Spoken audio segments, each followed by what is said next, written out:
अस्सलाम वालेकुम। Assistant director civil engineering का पेपर मैं आपके साथ शेयर करने जा रहा हूँ। पीपीएससी ने एक पेपर कंडक्ट किया था, इंजीनियरिंग डिपार्टमेंट था ये।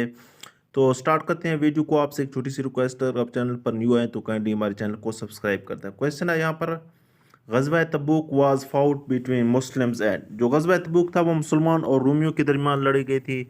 गज़वा तबूक का जो दूसरा नाम था वो है जैसुल असरा। उसके बाद हज़रत अली ने इस गज़वा में हिस्सा नहीं लिया, क्योंकि आप सल्लल्लाहु अलैहि वसल्लम ने हज़रत अली को कहा था कि आप मदीना में बच्चों और बीवियों का देखभाल करें। मज़ीद आप सल्लल्लाहु अलैहि वसल्लम ने यह भी कहा कि जो जो आदमी इस जंग में हिस्सा नहीं लेगा वो काफिर कहलाएगा। तो हज़रत अली इस बारे में परेशान भी हुए थे, लेकिन आप सल्लल्लाहु अलैहि वसल्लम ने खुद फरमाया था कि आप मदीना में ही रहें, आप जंग में शिरकत न करें। उसके बाद जो मुस्लिम आर्मी की तादाद थी वो 30,000 थी। सबसे ज़्यादा मुसलमानों की आर्मी थी इसी जंग में, गज़वा तबूक में। मुसलमानों ने तबूक के मुकाम पर 20 दिन तक इंतज़ार किया, लेकिन काफिर वहाँ नहीं आए थे। जो रूमी थे, रूमियों से जंग लड़ी गई थी, वो वहाँ पर नहीं आए थे। तो ये जंग बगैर किसी लड़ाई के ख़त्म हो गई थी। इसमें मुख्तलिफ सहाबा ने अपना मुख्तलिफ जो घर का सामान था, मालो दौलत, वो पेश किया था। हज़रत अबू बकर थे जिन्होंने अपने घर का सारा सामान पेश किया था। नेक्स्ट क्वेश्चन है हमारे पास, higher than hope is an autobiography written by. Higher than hope, ये दो, इसका जो राइटर था वो था फातिमा मीर, लेकिन जो इसका जो ऑटोबायोग्राफी है वो है नेल्सन मंडेला का। ये आप याद रख सकते हैं।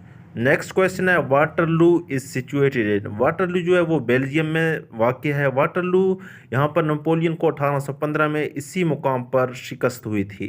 नेपोलियन जो था वो फ्रेंच का एक एम्पीरियर रहा था, जिसने 1805 से लेकर 1815 तक ये एम्पीरियर रहा था फ्रेंच का। इसने जो फ्रेंच रिवॉल्यूशन हुई थी 1799 में, वहाँ उसने शिरकत की और इटली को भी इसने कब्ज़ा कर लिया था नेपोलियन ने। उसके बाद नेपोलियन जो था 1821 में इसकी मौत हुई थी। नेक्स्ट क्वेश्चन है, who was the first Muslim to won Nobel prize. जो पहला मुसलमान था जिसने नोबेल प्राइज विन किया था वो अनवर सादात था, जिसका ताल्लुक इजिप्ट मिस्र से था और ये मिस्र का थर्ड प्रेसिडेंट था। 1970 में ये प्रेसिडेंट बना था मिस्र का। 1978 में इसने नोबेल प्राइज़ विन किया था। नोबेल प्राइज़ इसको क्यों दिया गया था? नोबेल प्राइज़ इसको कैंप डेविड एग्रीमेंट हुआ था, जिसमें जो इजिप्ट था मिस्र, जिसने इसराइल को इजिप्ट ने इसराइल को तस्लीम किया था, जिस कैंप डेविड एग्रीमेंट उसको कहते हैं। और अनवर सादात को नोबेल पीस प्राइज़ दिया गया था। पीस में इसको फर्स्ट मुस्लिम था जिसने को नोबेल प्राइज़ दिया गया था 1978 में। और पाकिस्तानी जो फर्स्ट था वो अब्दुल सलाम को 1979 में दिया गया था। नेक्स्ट क्वेश्चन है हमारे पास, when fourth Arab Israel war was fought. जो फोर्थ अरब इसराइल वार था वो 1973 में हुआ था, जिसका दूसरा नाम है रमज़ान वार, और इसे योम किप्पोर वार भी कहते हैं।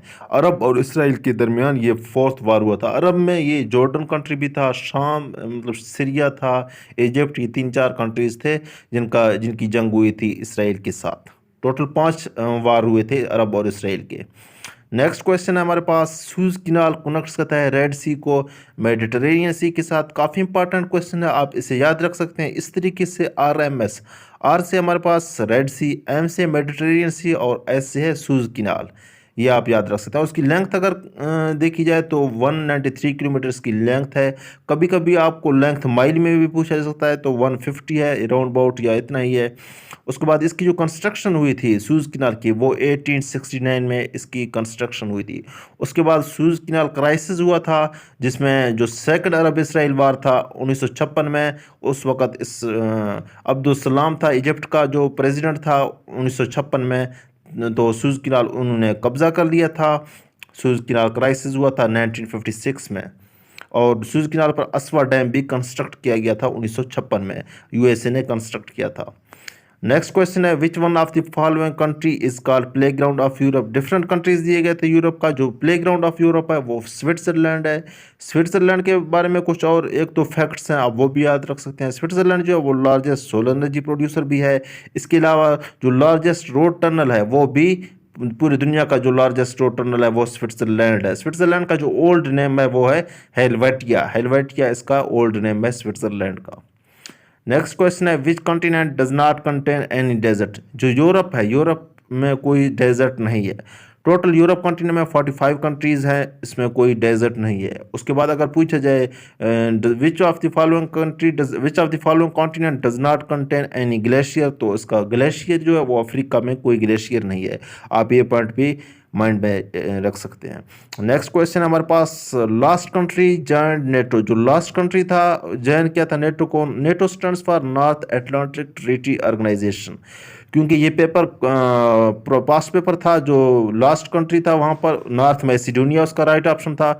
लेकिन अब जो लेटेस्ट कंट्री है या जो लास्ट कंट्री है जिसने नेटो ज्वाइन किया था वो है फिनलैंड, जिन्होंने अप्रैल 2023 में ज्वाइन किया था। और नॉर्थ जो मैसिडोनिया था उसने 2020 में ज्वाइन किया था। पहले यूनाइटेड के 30 कंट्रीज थे, अब नॉर्थ मैसिडोनिया की ज्वाइन करने पर 31 कंट्रीज़ हो गए हैं। फिनलैंड की ज्वाइन करने से 31 कंट्रीज़ हुए हैं। इसका जो हेड क्वार्टर है वो ब्रसल्स बेल्जियम में है, और ये वाहिद मिलिट्री एलियंस भी है, और इसमें एक वाहिद मुस्लिम कंट्री भी है, टर्की मुस्लिम कंट्री है नेटो में, और टर्की ने फिनलैंड को ज्वाइन करवाया था, मतलब अप्रूव करवाया था।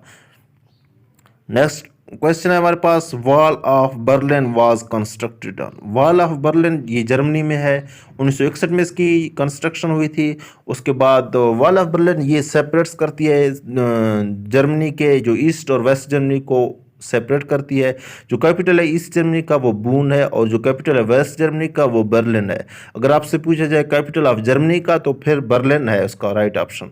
उसके बाद बर्लिन वार भी हुआ था 1961 से लेकर 1990 में, और 1990 में ये जो बर्लिन वाल था, दीवार था, इसको गिरा दिया गया था 1990 में। नेक्स्ट क्वेश्चन हमारे पास, when Asian development bank was establishment, जिसे ADB भी बोलते हैं, कभी कभी पेपर में ADB भी लिखा हुआ होता है। तो इसकी जो कंस्ट्रक्शन हुई, इसकी जो एस्टेब्लिशमेंट हुई थी वो 1966 में हुई थी, और इसका जो हेडक्वार्टर है वो मनीला है। मनीला फिलीपींस का कैपिटल है, और इसमें 68 कंट्रीज शामिल है ADB में। नेक्स्ट क्वेश्चन है, मलाकाका स्ट्रेट कनेक्ट्स, जो मलाकाका स्ट्रेट्स है वो इंडोनेशिया और मलेशिया को आपस में कनेक्ट करती है। मजीद जो है ये लार्जेस्ट स्ट्रेट है ऑफ द वर्ल्ड का। अगर आपसे पूछा जाए जो नैरोएस्ट स्ट्रेट है वो बॉस्फोरस स्ट्रेट है, आप ये भी याद रख सकते हैं। और इसकी जो लॉन्गेस्ट स्ट्रेट भी है और इसकी जो लेंथ है वो 1800 किलोमीटर है। मजीद आप इसके बारे में याद रख सकते हो, ये कनेक्ट करती है इंडियन ओशन और पैसिफिक ओशन को, या इंडियन ओशन पैसिफिक ओशन में जो साउथ चाइना सी है उसको, इंडियन ओशन और साउथ चाइना सी, इसको भी आपस में कनेक्ट करती है। उसके बाद ये बिजिएस्ट स्ट्रेट है वर्ल्ड का। आप इसकी जो फैक्ट्स हैं मलाकाका स्ट्रेट से रिलेटेड, आप ये पॉइंट याद रख सकते हैं। नेक्स्ट क्वेश्चन है, largest planet of our solar system है, जो लार्जेस्ट प्लेनेट है वो जुपिटर है, जो स्मॉलेस्ट है वो है मरकरी। उसके बाद है LED stands for light emitting diode, ये था इसका राइट ऑप्शन। नेक्स्ट क्वेश्चन है, when Iran launched Mann Ki into space, Iran ने मनकी को स्पेस में छोड़ दिया था 2013 में। उसके बाद जो पहला फर्स्ट कंट्री था USA, जिसने लॉन्च की थी 19 जून 1948 में। उसके बाद है इन MS Excel 2016 watermark option is available in design, जो एक्सेल है 2016 वाला, उसमें वाटरमार्क जो है वो डिज़ाइन ऑप्शन में अवेलेबल है। Ctrl+H को इस्तेमाल करते हैं रिप्लेस टेक्स्ट को रिप्लेस करने के लिए। उसके बाद है Montreal is a famous city of, Montreal जो फेमस सिटी है वो कनाडा का है। कनाडा का ये सिटी है, कैपिटल नहीं है। कनाडा का अगर कैपिटल पूछा जाए तो वो है ओटावा, ओटावा इसका कैपिटल है कनाडा का। उसके बाद है Durand line was drawn, Durand line को ड्रॉन किया गया था 1893 में, 1893 में। और ये जो डूरन लाइन है पाकिस्तान और अफगानिस्तान के दरमियान बॉर्डर लाइन है, और ये लॉन्गेस्ट बॉर्डर लाइन भी है पाकिस्तान और अफगानिस्तान के दरमियान। इसकी जो लेंथ है वो 2640 किलोमीटर है। उसके बाद इसको जब ड्रॉन किया गया था उस वक्त जो अफगानिस्तान का किंग था वो था अब्दुल रहमान के दौर में इसको ड्रा किया गया था।